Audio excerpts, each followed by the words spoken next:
اسرائیلی فوج اور حماس کے درمیان جنگ جاری ہے۔ غزہ میں 100 مختلف مقامات کو نشانہ بنایا گیا۔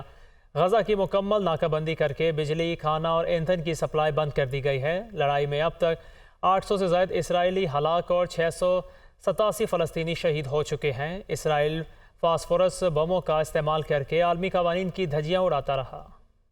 حماس اور اسرائیل کی فوج کے درمیان جنگ میں شدت آ گئی۔ اسرائیلی فوج کی طرف سے غزہ کے شہری علاقوں میں مسلسل بمباری، شہر ملبے کا ڈھیر بن گیا۔ اسرائیل نے حملوں کے ساتھ ساتھ غزہ کی مکمل ناکہ بندی کر دی۔ علاقے میں کھانے پینے کی اشیاء، ایندھن اور بجلی کی سپلائی روک دی گئی۔ غزہ کے اطراف نئی چوکیاں بھی قائم کر دی گئی۔ اسرائیل نے لبنان کی سرحد پر بھی فضائی دفاعی نظام نصب کر دیا ہے اور دھمکی دی ہے کہ اگر لبنان کی جانب سے اسرائیل پر حملہ ہوا تو اس کا بھرپور جواب دیا جائے گا۔ اقوام متحدہ کا کہنا ہے کہ اسرائیلی حملوں میں اب تک 1,23,000 فلسطینی بے گھر ہو چکے ہیں، جنہوں نے 64 سکولوں میں پناہ لی ہوئی ہے۔ غزہ میں اسرائیل کی وحشیانہ بمباری کے دوران بیشتر بڑی عمارتیں تباہ ہو چکی ہیں، جن میں 4 بڑے رہائشی ٹاور شامل ہیں۔ اس کے علاوہ اب تک 159 ہاؤسنگ یونٹ تباہ ہو چکے ہیں، جبکہ 1,210 کو نقصان پہنچا ہے۔ مشرق وسطی میں امن کا قیام 2 ریاستوں کے قیام میں مضمر ہے۔ فلسطین کے حوالے سے ہماری خارجہ پالیسی پہلے دن سے واضح ہے۔ آخری دہشت گرد کے خاتمے تک دہشت گردی کے خلاف جنگ جاری رہے گی۔ انتہا پسندی کا کلا کما کیا جائے گا۔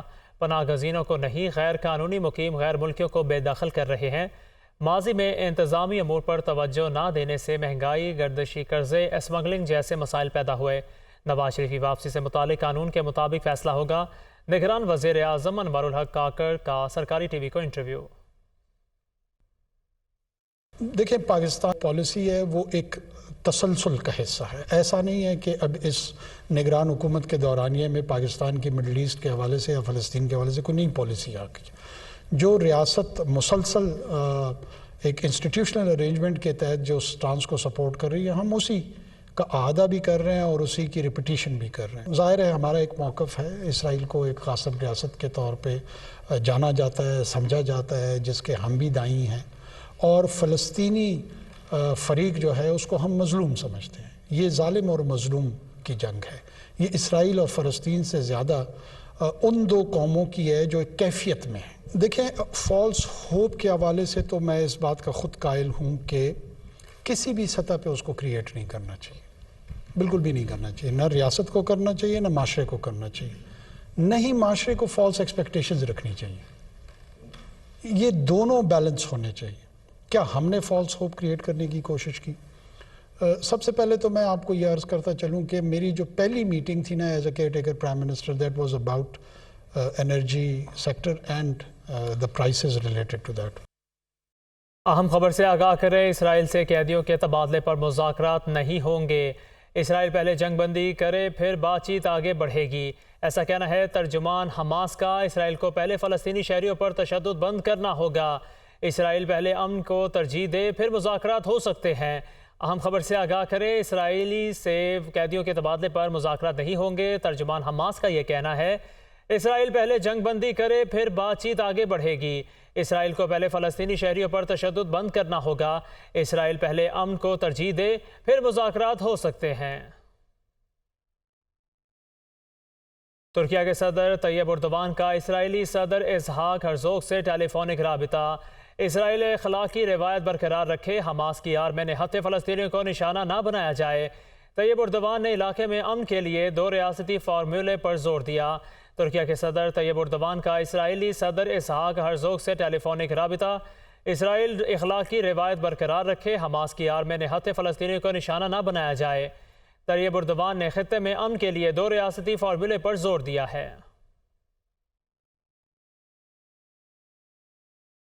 زوب میں سیکورٹی فورسز کے آپریشن میں 5 دہشت گرد ہلاک، جبکہ میجر اور جوان شہید ہو گئے۔ ترجمان پاک فوج کا کہنا ہے کہ سیکورٹی فورسز وطن کے لیے جانیں قربان کرنے والوں کو خراج تحسین پیش کرتی ہے۔ اسلام آباد سے یہ رپورٹ۔ سیکورٹی فورسز کا بلوچستان ضلع یوب کے علاقے سمبازا میں انٹیلیجنس بیسڈ آپریشن فائرنگ کے تبادلے میں 5 دہشت گرد مارے گئے۔ میجر سید علی رضا شاہ اور حوالدار نثار احمد بہادری سے لڑتے ہوئے شہید ہو گئے۔ ترجمان پاک فوج کا کہنا ہے کہ سیکورٹی فورسز بہادر جوانوں کی قربانیوں کی مکروز ہے۔ سیکورٹی فورسز وطن کے لیے جانیں قربان کرنے والوں کا خراج تحسین پیش کرتی ہے۔ سیکورٹی فورسز دہشت گردی کو جڑ سے اکھاڑ پھینکنے کے لیے پرعزم ہیں۔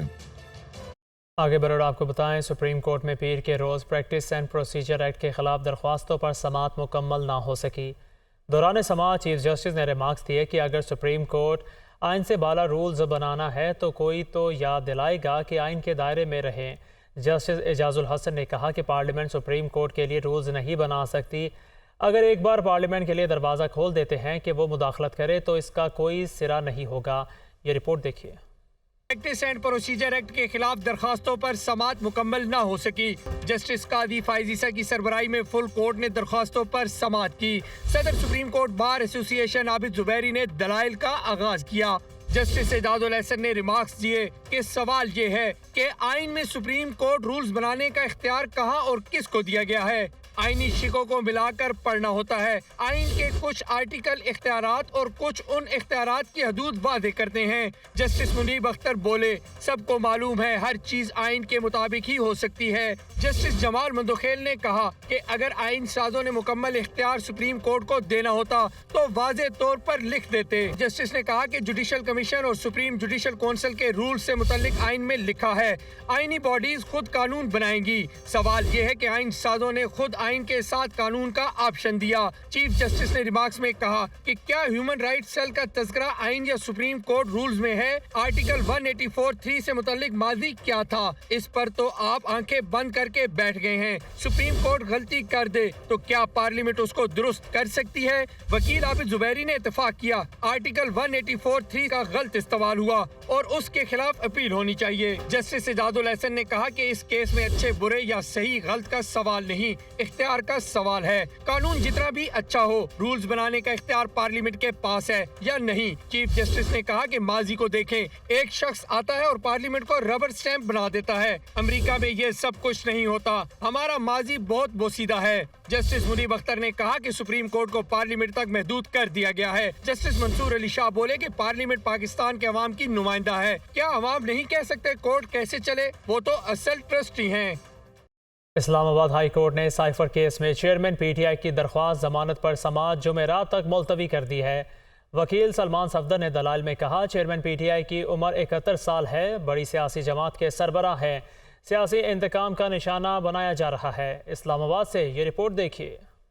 سائفر کیس میں چیئرمین پی ٹی آئی کو کوئی فوری ریلیف نہ مل سکا۔ اسلام آباد ہائی کورٹ نے درخواست ضمانت پر سماعت جمعرات تک ملتوی کر دی۔ سماعت کے آغاز پر چیف جسٹس عامر فاروق نے ہدایت کی کہ روسٹرم پر زیادہ وکلا جمع نہ ہوں، صرف 2 وکلا موجود رہیں۔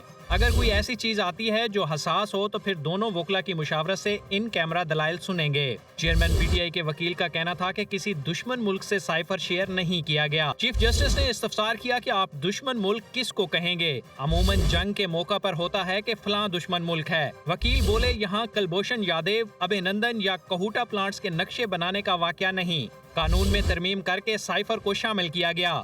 کوشش کی گئی کہ تبدیلی لے آئیں، مگر اس کا اطلاق اس ایف آئی آر پر نہیں ہو سکتا۔ وکیل نے کہا کہ اس کیس میں چیئرمین پی ٹی آئی کی گرفتاری کو 2 ماہ ہو گئے ہیں۔ ماضی میں کبھی بھی صرف آفیشل سیکرٹ ایکٹ کے تحت ٹرائل نہیں ہوا، ہمیشہ آرمی ایکٹ، نیوی یا ایئر فورس کے قوانین کے ساتھ آفیشل سیکرٹ ایکٹ کا اطلاق کیا گیا۔ بدنیتی کی بنیاد پر قانون میں نئی ترامیم کی گئیں۔ اسلام آباد میں موسلا دھار بارش کے بعد سردی بڑھ گئی۔ وادی کاغان سے بابو سر ٹاپ تک برف باری کا سلسلہ شروع ہو گیا۔ سرسبز وادیوں نے سفید چادر اوڑھ لی۔ شہر اقتدار میں کالی گھٹاؤں کے ڈیرے، وقفے وقفے سے بارش، سردی کی لہر بھی آ گئی۔ کاغان میں موسم کی پہلی برف باری، سرسبز وادیوں نے سفید چادر اوڑھ لی۔ اسلام آباد میں موسلا دھار بارش کے بعد ٹھنڈی ہواؤں نے موسم سرما کی آمد کی نوید سنا دی۔ موسم خوشگوار ہونے سے شہریوں کے چہرے بھی کھل اٹھے۔ ادھر وادی کاغان میں برف باری کا سلسلہ بھی شروع ہو گیا۔ ناران سے بابو سر ٹاپ تک وقفے وقفے سے برف باری جاری ہے، جس سے سردی کی شدت میں اضافہ ہو گیا۔ فوریکس مارکیٹ میں ڈالر کی قدر میں کمی کا رجحان جاری ہے۔ اسٹاک مارکیٹ میں مثبت سرگرمیاں رہیں، جبکہ عالمی منڈی میں خام تیل کی قیمتوں میں اضافہ ریکارڈ کیا جا رہا ہے۔ فوریکس مارکیٹ میں ڈالر جتنی تیزی سے اوپر جا رہا تھا، اب اتنی ہی تیزی سے نیچے آ رہا ہے۔ آج پھر انٹر بینک اور اوپن مارکیٹ میں ڈالر کی قیمت میں کمی ہوئی۔